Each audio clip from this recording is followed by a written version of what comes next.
Olá, amigos e amigas, sejam bem-vindos ao episódio 23 da série Camille Flammarion, o Poeta dos Céus.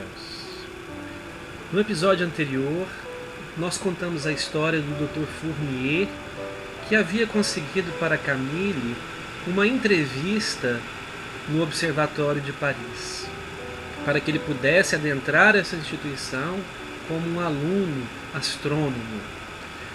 E ao final do episódio nós vimos o cuidado materno com Camille. A sua mãe preparou o seu vestuário, os seus trajes para esse evento que seria para ele muito importante. Então ele estava elegantemente vestido, com um paletó, com um chapéu alto, usando inclusive luvas. E chegou o dia dessa entrevista. Eu confesso que esse é um dos episódios que eu mais gostei de preparar, porque nós vamos ver a entrevista que Camille fez no Observatório de Paris com o diretor Monsieur Leverrier. E imagine um jovem de 16 anos adentrando o Observatório de Paris, um local onde ele sonhou frequentar. Um local sagrado para ele, um local onde várias pessoas e personalidades do mundo astronômico frequentavam, e ele então adentrava ali vestido com as roupas que a sua mãe escolheu e preparou. Como as mães são cuidadosas com os filhos, são carinhosas, atenciosas e fazem tudo para que os filhos sejam bem-sucedidos na vida, em todos os quesitos, não é mesmo? Então, como eu ia dizendo, eu gostei muito de preparar esse capítulo e desta feita eu farei algo um pouco diferente do que nós estamos acostumados. Eu praticamente lerei a descrição de Camille dessa entrevista porque ele descreve de uma maneira tão intensa, tão bonita e tão admirada que qualquer tentativa que eu fizesse de substituir as suas palavras pelas minhas prejudicaria a compreensão da gravidade do momento, da beleza do momento, da intensidade do momento.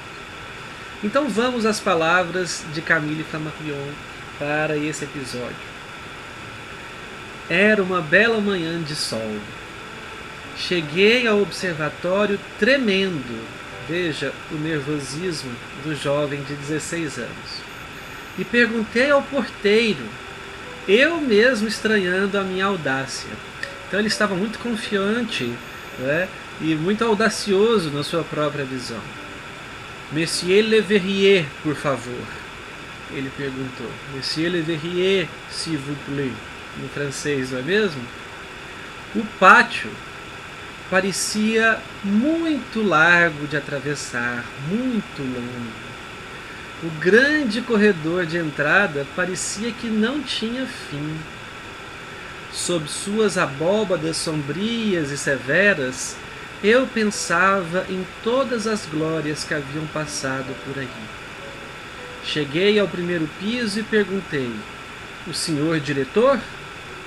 Então veja como ele admira esse local, como ele tem um respeito intrínseco pela história e pelo passado do Observatório de Paris. Imagine um jovem literato chegando na Academia Brasileira de Letras e indo conhecer o seu diretor, admirando toda aquela história e vendo todos aqueles escritores famosos que ele passaram, Olavo Bilac, Machado de Assis e outros tantos. Como esse jovem não ficaria emocionado, como ele não ficaria nervoso, com o coração disparado. E assim também aconteceu com o nosso Camille Flammarion. Raramente senti em minha vida uma emoção como a que se apoderou de mim ao entrar no gabinete do diretor Monsieur Leverrier. Olha, uma vida cheia de estudos e descobertas, com tantos fatos interessantes, e ele descreve que um dos momentos mais emocionantes, de maior emoção de toda a sua vida, foi quando ele entrou no escritório do diretor Monsieur Leverrier. E nós vamos descobrir por que que essa emoção tomou conta de Camille. Le Verrier era um astrônomo muito famoso, e nós vamos ver que ele foi o principal responsável pela descoberta do planeta Netuno. Então Camille dirá as seguintes palavras: desde minha infância eu ouvia falar no nome deste ilustre astrônomo, escrito nos mapas do céu, porque o seu planeta, descoberto em 1846, quando Camille tinha 4 anos de idade, levou inicialmente o seu nome durante anos, antes de ser nomeado Netuno. Este gênio, este sábio, que havia descoberto um planeta com a ponta da sua pena, sem instrumentos, com o puro poder do cálculo, e que com essa pena ampliou as fronteiras do sistema do mundo, do sistema solar, era para mim uma espécie de santo ou um habitante do céu. Então veja a importância de Le Verrier. Ele foi um dos descobridores de Netuno, e com isso ele ampliou as fronteiras do sistema solar. O sistema solar era conhecido somente até Urano. E, como Camille relatou, essa descoberta é muito interessante porque a órbita de Urano já era conhecida e calculada. Só que não se compreendia muito bem por que Urano tinha algumas alterações na sua órbita imprevistas. Não se sabia explicar por que ele não percorria a órbita prevista pelos cálculos matemáticos da física newtoniana. Então suspeitou-se que algum corpo celeste muito grande e nas proximidades de Urano poderia estar exercendo atração gravitacional e perturbando a órbita de Urano. E foi Le Verrier que calculou onde estaria esse objeto e o seu tamanho, para que ele pudesse exercer aquele efeito gravitacional específico que eles encontravam na órbita de Urano. E dessa forma ele conseguiu prever então a órbita desse corpo celeste e onde ele estaria no céu. E quando outras pessoas apontaram os telescópios para aquele local, supostamente onde deveria estar aquele corpo celeste, lá encontraram um novo planeta, o 8º planeta do nosso sistema solar, Netuno. Então foi com a ponta da pena, com o cálculo, sem o uso de instrumentos, que Le Verrier apontou a direção de Netuno para que os telescópios da época pudessem descobri-lo, e ampliou as fronteiras do sistema solar. Então, para um jovem amante da astronomia, que entrava no Observatório de Paris, na sala do seu diretor, que era uma personalidade do mundo astronômico, um ídolo, ele realmente estava muito emocionado, porque desde a infância ele já lia sobre Le Verrier nos livros de astronomia. E essa entrada foi tão impactante que ele dizia que eu apenas me atrevia a olhá-lo. Não falava nada, apenas olhava para aquele astrônomo ídolo da sua infância. Mas reparei que era alto, pálido, ruivo claro e vestia branco com sapatos de couro amarelo em tons de mostarda.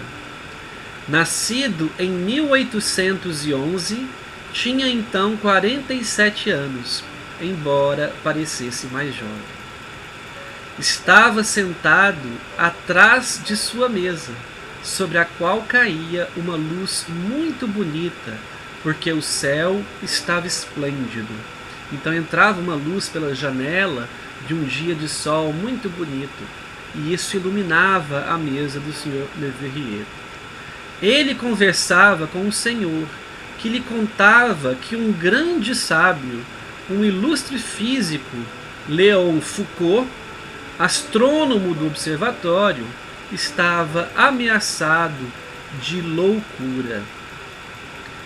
Ele me pediu para sentar, e quando o seu interlocutor saiu, disse-me. E aí começa um diálogo muito interessante entre Leverrier e Camille Flammarion. Leverrier disse: você me foi anunciado por várias pessoas, e eu já o aguardava aqui. Em que altura de seus estudos você se encontra? Você gosta de astronomia? O que você já fez? O que você já produziu até agora? Senhor diretor, Camille respondeu de maneira mais doce que ele podia. Docemente: senhor diretor, eu escrevi um livro sobre cosmogonia. Livro esse que nós já descrevemos nos 2 ou 3 últimos episódios. Cosmogonia universal, que posteriormente recebeu o nome de O Mundo Antes da Criação do Homem. E eu até mostrei o exemplar que eu tenho aqui comigo de 1880. Como? O que você disse? Um livro de cosmogonia? Leverrier perguntou para ele. Sim, respondeu Camille. Sobre a formação dos planetas, a história física do mundo, desde os tempos mais remotos até o reinado do gênero humano, os fósseis, as revoluções do globo e a explicação científica da Gênese. Esse é o conteúdo do livro de Camille. E aí, Leverrier, muito impressionado, soltou uma exclamação numa linguagem um pouco popular demais. Diabos, ele disse, né, no sentido de, meu Deus, né, assim, de impressionado. Laplace e Cuvier, é muito ao mesmo tempo, né, porque Camille abordava ideias que Laplace e Cuvier defendia. Qual a sua idade mesmo? Perguntou Leverrier, né, para Camille Flammarion. 16 anos. Você já conhece álgebra e geometria? Sim, senhor diretor. E a trigonometria? Ainda não. Eu já sei que você é um trabalhador muito esforçado. Você trabalha duro nos seus estudos. O diretor tocou uma sineta e um funcionário surgiu. E aí o diretor se dirigiu a esse funcionário com as seguintes palavras: chame, por favor, o Monsieur Puisier.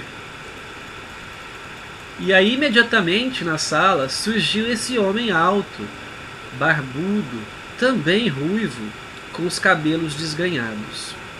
E aí Leverrier se dirigiu a esse homem e disse: Monsieur Puisier, aqui está o jovem de quem lhe falei ontem. Conduza-o e interrogue-o. Então quer dizer que o diretor, como ele dizia, ele já esperava Camille para essa entrevista. E ele já havia comentado sobre Camille com Monsieur Puisier, que era também um astrônomo. E pediu que ele conduzisse Camille e o interrogasse, fizesse uma entrevista.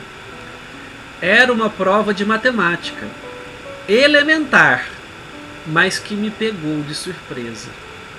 Não estava preparado para ela. Não fui muito feliz.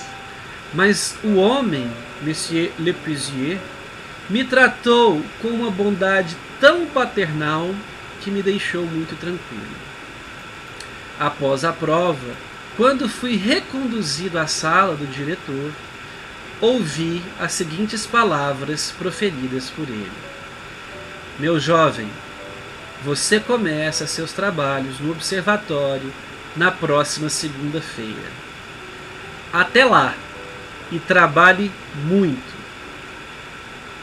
Segunda-feira, 26 de junho, entrava eu no observatório como aluno astrônomo.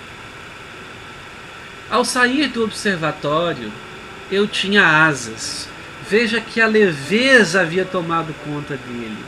A alegria havia feito dele um homem leve, e ele sentia ter asas, que ele poderia voar livremente e de felicidade. Eu voava mais do que caminhava para contar a notícia aos meus pais. A avenida do observatório e o jardim de Luxemburgo me pareciam o paraíso, uma comarca celeste da qual eu era um cidadão. E senti que eu entrara definitivamente na vida que eu há tanto tempo buscava. Então veja que ele reconhece nesse instante o tanto que ele havia sonhado estar ali e que para ele era um sentimento de estar no céu, no paraíso, cercado pelos anjos, de tanta felicidade que transbordava dos seus pensamentos. Eu não fiz nenhum cálculo, não sentia nenhuma ambição, mas me sentia arrastado pelo destino ao meu verdadeiro posto e era eternamente feliz.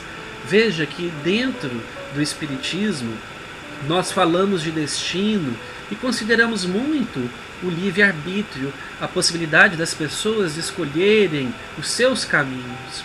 E que algumas coisas às vezes estão programadas em nossas existências, mas que ainda assim nós temos essa possibilidade de escolha e de alternar o rumo das coisas e do destino que nos cerca e que nos reserva. Então Camille, nessa hora, ele faz essa afirmação de que me sentia arrastado pelo destino ao meu verdadeiro posto. Era muito importante que ele fosse astrônomo, era muito importante na sua existência que ele adentrasse no observatório como aluno astrônomo. Nós acreditamos que sim, porque foi um dos motivos que o fez conhecer Allan Kardec, que o fez estudar a pluralidade dos mundos habitados, que Allan Kardec colocou no cerne da obra básica do Pentateuco kardeciano. E foi esses estudos da pluralidade dos mundos habitados que fez Camille enxergar Deus na natureza, que inclusive é o título de uma de suas obras muito profunda a respeito da sua convicção da existência de um Criador. Então os estudos astronômicos foram muito importantes para a sua vida. E ele faz esse desabafo, essa afirmação de que ele se sentiu arrastado pelo seu destino ao verdadeiro posto. Entrava quase sem nenhum esforço de minha parte, ele fala isso, quase sem nenhum esforço de minha parte, os acontecimentos me levaram ao fim ao qual eu estava destinado. Mas nós sabemos que houve muito esforço, estudando de madrugada, trabalhando de dia, compondo discursos, se dedicando aos estudos da ciência, das artes, da música, como nós já estamos conversando há muitos episódios por aqui. Entrava no observatório como se fosse um templo, melhor ainda, como em um santuário, com todo o ardor ingênuo do neófito. Olha o respeito que ele tinha pela instituição. Era um templo, um santuário, onde deuses e ídolos são idolatrados, são respeitados, são cultuados. Apesar de minha pobreza, os postos de funcionários no observatório não me pareciam rodeados da auréola dos salários presentes e futuros. Eu estava convencido de que agora em diante eu não mais passaria fome, de que estaria decentemente vestido, de que ganharia honradamente a minha vida e de chegar, sem dúvida, a uma situação de poder ajudar meus pais, se necessário. E o lucro material não atraía a minha atenção. Veja que ele pensa nos pais que tanto o ajudaram, que tanto o incentivaram, e ele pensa em retribuir com o salário que ele passaria a ganhar caso seus pais necessitassem. Então ele cultiva dentro de si o honrar pai e mãe. E o lucro material não o cultivava, não atraía a sua atenção. O que atraía a sua atenção nesse episódio, na entrada no Observatório de Paris?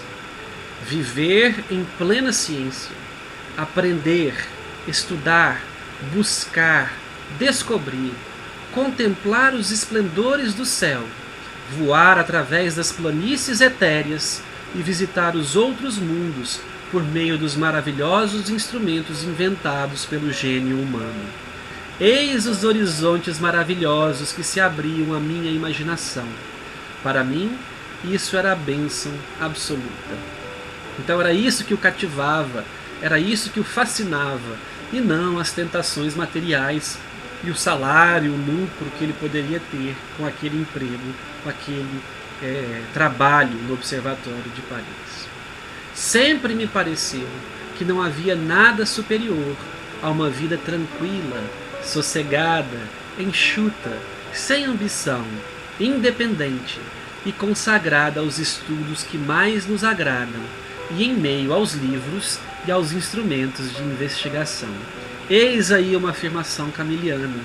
O amor à simplicidade, o amor ao estudo, a consagração de sua atenção ao conhecimento, à busca pela verdade. Não é esse o ápice da felicidade do espírito? Ele pergunta. Já se disse que a felicidade é como o relógio. Os menos complicados são os que menos se decompõem e se desgastam. Eis aí a entrada de Camille Flammarion no Observatório de Paris, fazendo a entrevista com Monsieur Leverrier, o grande astrônomo francês, autor da descoberta do planeta Netuno. Espero que vocês tenham gostado desse episódio, como eu adorei produzi-lo. E espero revê-los no episódio 24 da nossa série Camille Flammarion, o Poeta dos Céus. Um grande abraço a todos e fiquem com Deus.